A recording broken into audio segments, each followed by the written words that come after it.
नमस्कार, मैं हूं अमित कुमार। बिहार में नीतीश कुमार के राजनीति को चुनौती देने के लिए भाजपा ने एक नया नेता को जिम्मेदारी दिया है बिहार में।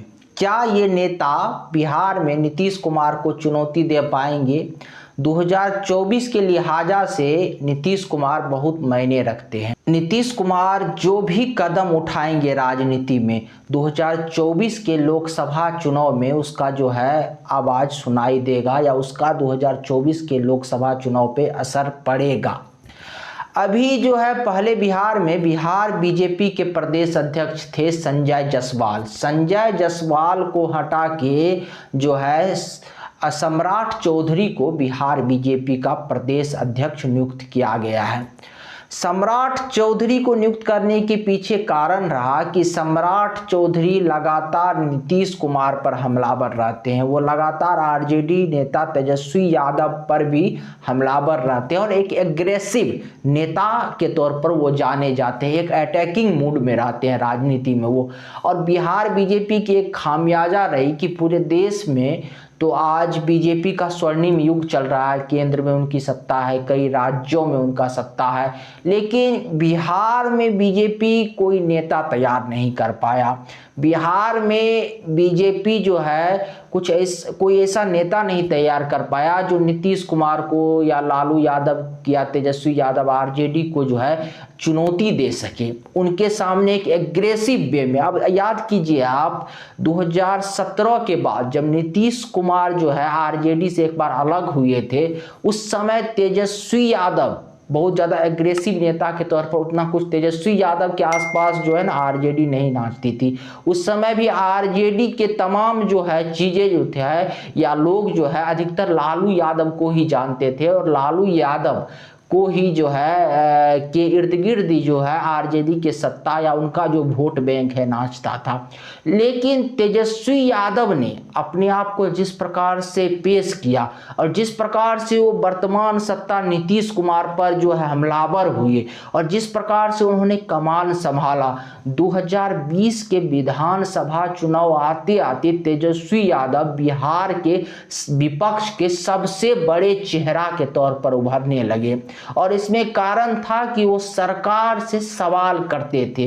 वो सरकार के आंखों में आंखें डाल के वर्तमान नीतीश कुमार के सरकार के सवाल करते थे और वो जो है एक एग्रेसिव रूप अपनाए हुए थे। जो तमाम मुद्दे थे, बड़े बड़े मुद्दे, चाहे बेरोजगारी हो या भ्रष्टाचार हो या फिर आप कह दीजिए या अपराध हो, इन तमाम मुद्दों पे वो जो है नीतीश कुमार को घेरते थे। और इसका असर होने लगा कि 2020 के बिहार विधानसभा चुनाव में तेजस्वी यादव को जो है नीतीश कुमार को कड़ी टक्कर दिए और आरजेडी जो है बिहार का सबसे बड़ा पार्टी बन के उभरी। क्या कारण था कि जो तेजस्वी यादव को 2017 से पहले उस प्रकार के नेता पहली बार नीतीश कुमार ही उप मुख्यमंत्री बनाए थे, वो इतना एग्रेसिव बन के उभरे और जो सत्ता बिहार के आरजेडी के सत्ता लालू यादव के इर्द गिर्द नाचती थी, लालू यादव के इर्द गिर्द ही सिमटी हुई थी, अब वो तेजस्वी यादव की ओर देखने लगी थी। आरजेडी के नेता और आरजेडी के सत्ता, आरजेडी के कार्यकर्ता तेजस्वी यादव को अपना नेता स्वीकार कर लिए थे। यहाँ पे एक चीज और समझ में आती है, कभी नेता जो है ना तैयार नहीं किए जाते। नेता जो है अपने आप तैयार होता है। नेता तैयार करता है वक्त, नेता तैयार करता है हालात। फिर आप तमाम उन नेताओं के इतिहास को उल्टा के देखिए, नीतीश कुमार के इतिहास को उल्टा के देखिए, नरेंद्र मोदी के इतिहास को उल्टा के देखिए, स्वयं लालू यादव के इतिहास को उल्टा के देखिए। ये तमाम राजनेता जो आज इतने बड़े मुकाम पर पहुंचे हैं, इसके पीछे अनेकों अनेक वो वक्त और उस वक्त में हुए अनेकों अनेक घटना था जो इन नेताओं को इतना बड़ा बना दिया। ठीक इसी प्रकार से बिहार में कोई ऐसा नेता नहीं उभर रहा था। बिहार में तेजस्वी यादव जैसे अभी बीजेपी से अलग होकर नीतीश कुमार जैसे आरजेडी में चले गए, तो तेजस्वी यादव को घेर सके या नीतीश कुमार को घेर सके, उन पे अटैकिंग मूड में हो, बड़े बड़े मुद्दा को उठा सके, जो समस्या है उस समस्या की ओर पूरे देश का और बिहार के ध्यान को जो है आकर्षित कर सके, बिहार के जनता के ध्यान को। ऐसा नेता कोई मिल नहीं रहा था बिहार में बीजेपी को।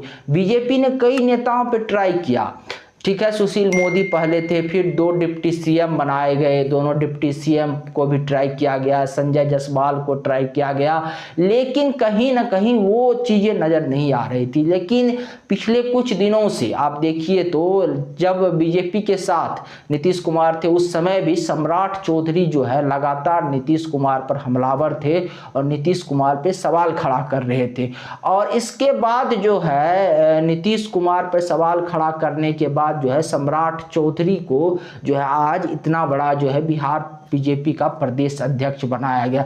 जबकि सम्राट चौधरी भी अपनी राजनीति की शुरुआत आरजेडी से किए थे, आरजेडी से जदयू होते हुए और अब वो बीजेपी में आए हैं। लेकिन इसका मतलब ये नहीं कि वो आरजेडी से राजनीति की जब शुरुआत किए थे तो वो उस विचारधारा, देखिए राजनीतिक पार्टी जो होती है चाहे वो बीजेपी हो चाहे वो कांग्रेस हो, उसकी एक विचारधारा होती है। जिस प्रकार से समुद्र होता है ना, समुद्र का पानी जो नमकीन होता है उसमें चाहे जितना भी नदी का मीठा पानी मिल जाए, लेकिन वो जो उसका जो नमकीन वाला गुण है ना, वो अपना जो गुण है ना, अपना जो उसका तासीर है ना, वो कभी नहीं छोड़ता। ठीक इसी प्रकार से जिस भी विचारधारा के राजनीतिक पार्टी में जो नेता जाते हैं वो उसके विचारधारा को अपना लेते हैं और उस विचारधारा से वो अलग होकर नहीं सोच सकते। सम्राट चौधरी के बारे में भी ऐसा ही सोचिए। आपको याद होगा आसाम के वर्तमान मुख्यमंत्री हेमंत बिस्वा शर्मा पहले जो थे कांग्रेस में थे और अब जब वो बीजेपी में आए हैं तो आसाम के मुख्यमंत्री बन गए हैं और किस प्रकार से वो हिंदुत्व का एक पोस्टर बॉय बन गए हैं। ऐसे अनेकों अनेक नेता उदाहरण है जो दूसरे पार्टी में रहे और जब वो पार्टी उन्होंने अपना बदला तो पार्टी बदलने के साथ साथ उनका विचारधारा, उनका कार्य करने का तरीका भी बदल गया। अर्थात जो जहां जाता है उस हिसाब से काम करता है। तो अभी सम्राट चौधरी को बीजेपी बिहार में हिंदुत्व का नया पोस्टर बॉय बनाने का प्रयास कर रहे हैं, क्योंकि बिहार में आज भी बीजेपी जो है कमल खिलाने में असफल रही। असफलता का कारण क्या है अब ये भी जानना होगा। अब सबसे पहले बात देखिए कि नीतीश कुमार की सफलता का जो कारण है वही बीजेपी की या दूसरे राजनीतिक पार्टी की असफलता का कारण है। नीतीश कुमार की जो सफलता का कारण है वही सफलता के कारण से आज नीतीश कुमार जो है बिहार के राजनीति का ऐसा धुरी बन चुके हैं कि नीतीश कुमार के बिना आज बिहार में चाहे इधर हो बीजेपी वाले चाहे उधर हो आरजेडी वाले, ये दोनों में से कोई सत्ता में नहीं बने रह सकते। इसके पीछे है जैसे नीतीश कुमार की सफलता की कहानी। वो कहानी है जब आपको पता चलेगा 1990 के बाद बिहार में जो है जब लालू यादव का सरकार आया तो उस कालखंड को आप देखिए, 2005 तक के समय को देख लीजिए और 2005 से फिर नीतीश कुमार के राज्य को 2023 तक के समय को देख लीजिए। तो वहां तक जो 2005 तक जिसको बीजेपी वाले कहते हैं जंगल राज था, जो विकास नहीं हुआ, उसके परिप्रेक्ष्य में जब बिहार के जनता नीतीश कुमार के शासन को देखते हैं 2005 के बाद, तो 2005 के बाद के कालखंड में देखा जाता है कि काफी विकास हुआ। यही नीतीश कुमार के सफलता का कारण है। जबकि नीतीश कुमार के इस सफलता पे जो है कोई बिहार बीजेपी में या दूसरे नेता बड़ा प्रश्न नहीं खड़ा कर पा रहे हैं। खड़ा नहीं इसलिए कर पा रहे हैं कि जब भी सामने आता है प्रश्न नीतीश कुमार पे खड़ा कर दिया जाता है तो नीतीश कुमार कहते हैं देख लीजिए 2005 से पहले क्या था, हमारे आने से पहले क्या था। अब इसमें तो फंस जाते हैं। लेकिन इस प्रकार का एक नेता नहीं तैयार हो पाता बिहार में या बीजेपी में कह लीजिए वर्तमान समय में, जो ये उनको नीतीश कुमार को ये जनता को समझा दे कि ठीक है 2005 के मुकाबले तो नीतीश कुमार ने बिहार में विकास किया है, लेकिन इस विकास के लिए उन्होंने कितना समय लिया है। इस विकास के चक्कर में जो है बिहार का जो है नीतीश कुमार 17 वर्षों तक मुख्यमंत्री रहे। 17 वर्षों की तुलना में जो विकास हुआ है वो विकास कम है। या दूसरे राज्यों के उदाहरण देके जो है बिहार की जनता को ये समझा नहीं पाते हैं कि दूसरे राज्यों में देखिए ऐसे विकास हुआ। ये नहीं समझा पाते हैं कि बिहार में बेरोजगारी है और बिहार के लोगों को जो है बिहार से पलायन करना पड़ रहा है। तो समस्या ये है कि ऐसा कोई नेता तैयार नहीं हो पाते जो बिहार में जो है आम जनता के नसों को पकड़े। अब तेजस्वी यादव की सफलता में फिर आ जाइए। तेजस्वी यादव सभी लोग जानते थे, पूरा देश जानता है या बिहार की जनता तो कम से कम जानता ही है कि लालू यादव और तेजस्वी यादव की सफलता का जो एक सूत्र है ना, MOI, वही MOI है, MOI यही उनको सत्ता की सीढ़ी तक पहुंचाती है। लेकिन तेजस्वी यादव देखिए, जब वो कमान संभाले तो एक उन्होंने नारा दिया कि A to Z की पार्टी है। ये नारा के साथ साथ भी उन्होंने ये कहा कि जब वो सत्ता में आएंगे तो पहले कलम से 10 लाख लोगों को रोजगार देंगे। उन्होंने बेरोजगारी का मुद्दा भी इसमें जोड़ा, उन्होंने इसमें जो है बिहार में बढ़ते अपराध के मुद्दों को भी जोड़ा, नीतीश कुमार के कार्यकाल को भी जोड़ा कि नीतीश कुमार कितने वर्षों से बिहार में है और इतने वर्षों में उन्होंने क्या किया। तो तमाम तौर पर जब वो नीतीश कुमार के साथ नहीं थे तो नीतीश कुमार पे अटैकिंग थे, कोई एक मुद्दा लेके नहीं चले। ठीक इसी प्रकार 2014 से पहले जब केंद्र में मोदी सरकार आए थे तो वहां देखिए एक उनका हिंदुत्व का मुद्दा तो था ही, जो मोदी सरकार का अपना जो एक भाजपा का जो हिंदुत्व का एजेंडा है वो एजेंडा तो था ही। इस एजेंडे के साथ उन्होंने बेरोजगारी को जोड़ा, जिसमें उन्होंने कहा था कि 2 करोड़ युवाओं को रोजगार देंगे। इसमें उन्होंने जो विदेशों में काला धन जमा है, जो भ्रष्टाचार है, उन भ्रष्टाचारों को भी जोड़ा, इनमें उन्होंने महंगाई को भी जोड़ा और तब जाके जो एक गुलदस्ता बना, ये गुलदस्ता 2014 में मोदी को सत्ता तक पहुंचाने में जो है एक सीढ़ी के तौर पर काम की। ठीक इसी प्रकार से बिहार में बीजेपी को एक ऐसा नेता चाहिए जो हिंदुत्व को तो साथ में लेके चले, हिंदुत्व के साथ साथ जो बिहार के दूसरे समस्या हैं, फिर चाहे बिहार में आप अगर मानते हैं कि यहाँ जाति के हिसाब से वोट होता है तो उस जातीय समीकरण में भी फिट बैठे। फिर अगर आपको लगता है बिहार में जो है बेरोजगारी है तो उस बेरोजगारी के मुद्दे को भी उठाए। नीतीश कुमार के जो कार्यकाल हैं और आरजेडी के कार्यकाल हैं उस कार्यकाल पर भी प्रश्न खड़ा करे और उस कार्यकाल की कमियां भी जनता के सामने रखे और जमीन पे संघर्ष करे। सिर्फ पटना में बैठ के, राजधानी में बैठ के धरना प्रदर्शन करना, राजधानी में बैठ के बयानबाजी करना, और यही कारण रहा कि बिहार बीजेपी में कोई बड़ा नेता तैयार नहीं हो पाया। वो हमेशा जो है एयर कंडीशन कमरा और ये सुख सुविधाओं के बीच में पड़े रहे।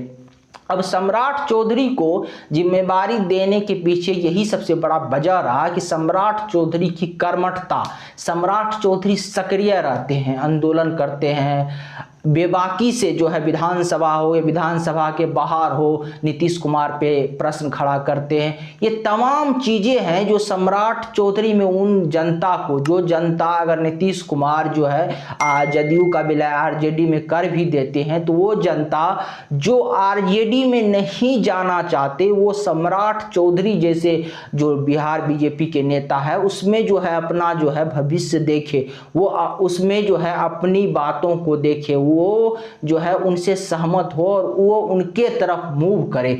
इसीलिए जो है सम्राट चौधरी को आगे बढ़ाया गया क्योंकि उनमें वो गुण बिहार बीजेपी को देखा गया, बिहार बीजेपी ने केंद्र के बीजेपी ने उनमें वो गुण देखा। इसीलिए सम्राट चौधरी को फिलहाल बिहार में प्रदेश अध्यक्ष नियुक्त किया गया है।